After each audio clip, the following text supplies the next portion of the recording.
Olá, Vamos lá. Marcelo, tudo bem aí? Tudo bem, Daniel? Olá, Alberto, tudo Tudo bem? Olá, jóia, tudo Daniel, como vai? ótimo. Tudo bem?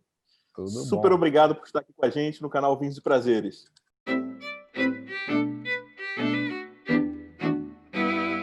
Ainda mais no Eu que meio da... agradeço o convite.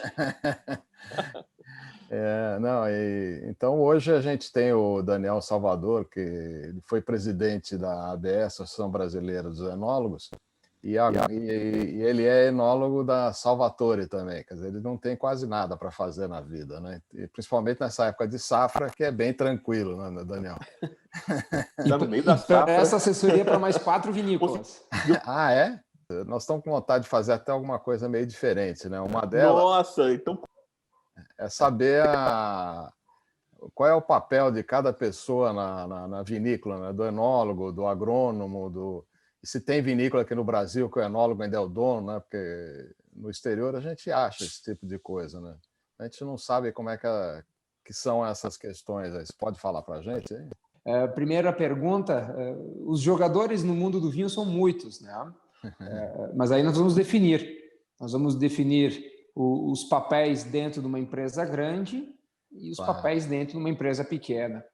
É óbvio que uma empresa grande, pelas suas dimensões e pela capacidade de produção, eles não têm como centralizar. Pelo contrário, você precisa de muitos profissionais. Então, nós trabalhamos com o vinhateiro, né, ou a pessoa que trabalha em cima do vinhedo, trabalha com os tratamentos, com a poda, com o manejo, com a colheita.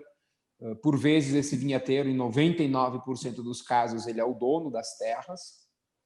Temos o agrônomo, que pode ser também o vinhateiro, ter uma formação dupla, onde você já trabalha um pouco mais com a simbiose, com a biologia propriamente da planta, com um pouco mais de estudo, um pouco mais de técnica, que inclusive é o que a gente tem avançado muito no Brasil hoje.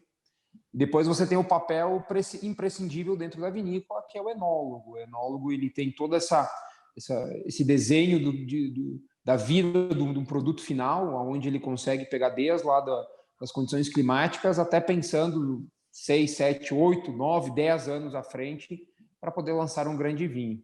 Então, nós temos o papel do campo, temos o papel da vinícola, e a eles somos outros profissionais, né? O profissional que já está mais ligado à venda, que é o sommelier, que tem um papel fundamental na questão de fazer o vinho chegar audível aos ouvidos dos consumidores, e todos os apreciadores, os enófilos, né? Vamos falar assim, da outra parte.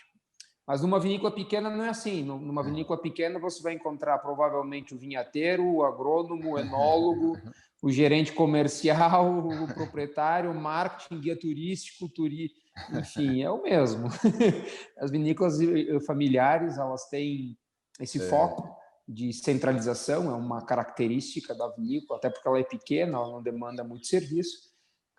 A minha vinícola é assim, da minha família é assim, eu e meu pai somos os enólogos, temos um agrônomo que nos auxilia nas famílias que nos fornecem as suas uvas, com uma assessoria, então a família ela se torna responsável pelo manejo, pela parte braçal do vinhedo, mas aqui dentro da vinícola, se alguém vier aqui nos visitar, ou quiser comprar vinho, ou quiser reclamar, enfim, vai encontrar o Daniel e o seu Antônio por aqui.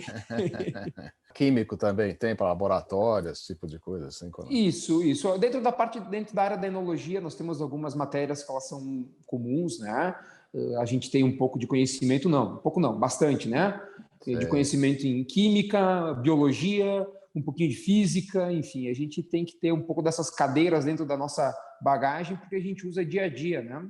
Então, é normal você ir para uma vinícola, encontrar um laboratório de análises físico-químicas, onde a gente consegue fazer um padrão do que está acontecendo para não trabalhar às cegas, ter um pouco de ordenamento técnico.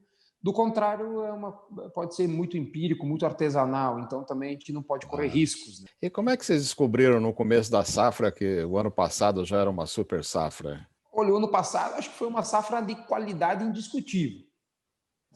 A safra das safras, né, como a gente intitulou aqueles gloriosos 3 meses do início do ano, havia diversos diagnósticos, mas não foi uma super safra em quantidade, ela foi em qualidade, né? A gente deve ter produzido no Brasil, se não me falha a memória, em torno de 500 milhões de quilos de uvas, né? Boa parte disso são outros vinhos, né? Claro. E esse ano, sim, esse ano a gente está indo para uma super safra em quantidade. A estimativa é de passar de 800 milhões de quilos de uva. Isso é um recorde. É um recorde no Brasil. Agora nós temos no Brasil uma boa notícia, que é o Cadastro Vitícola Nacional, ou seja, toda uva que for processada nas 27 regiões designadas do Brasil, nós saberemos quem produziu a uva e para qual destino ela foi.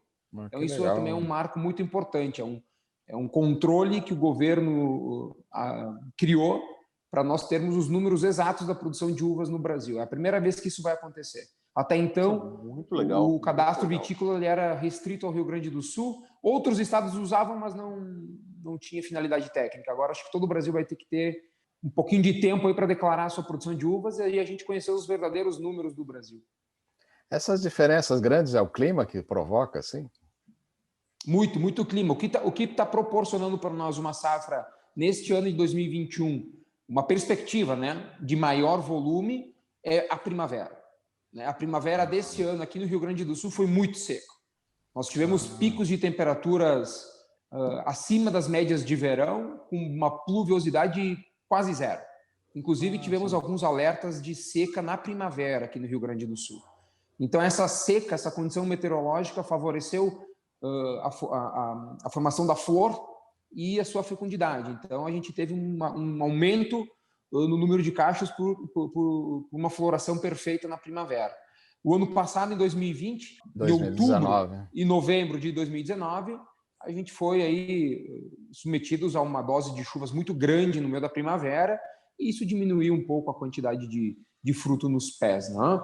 Mas, em compensação, o que sobrou foi uma obra de arte da natureza. Não tem outra palavra. A gente ainda vai ficar extraindo emoções dessa safra 2020 por algum tempo. Que bom, né? A gente tem que divulgar cada vez mais o vinho brasileiro, né? Com toda certeza. E 2021 está caminhando, tá, Alberto? Está caminhando. Marcelo, Alberto está caminhando por um caminho, por um rumo, legal, né? Não vamos ser redundantes, aí um rumo interessantíssimo. Nós finalizamos agora a colheita das uvas para bases de espumante. Temos previsão de alguns dias de chuva, então a gente antecipa a colheita para não ter riscos da intervenção dessa água que pode descer. Então, todo base de espumante já foi colhido, já está em prensas, uma parte já foi para fermentação, inclusive uma parte da uva moscato que vai para espumante moscatel já foi colhida por causa dessa sensibilidade das uvas. E, olha, me arrisco a dizer que a qualidade é tal igual a 2020 ou melhor.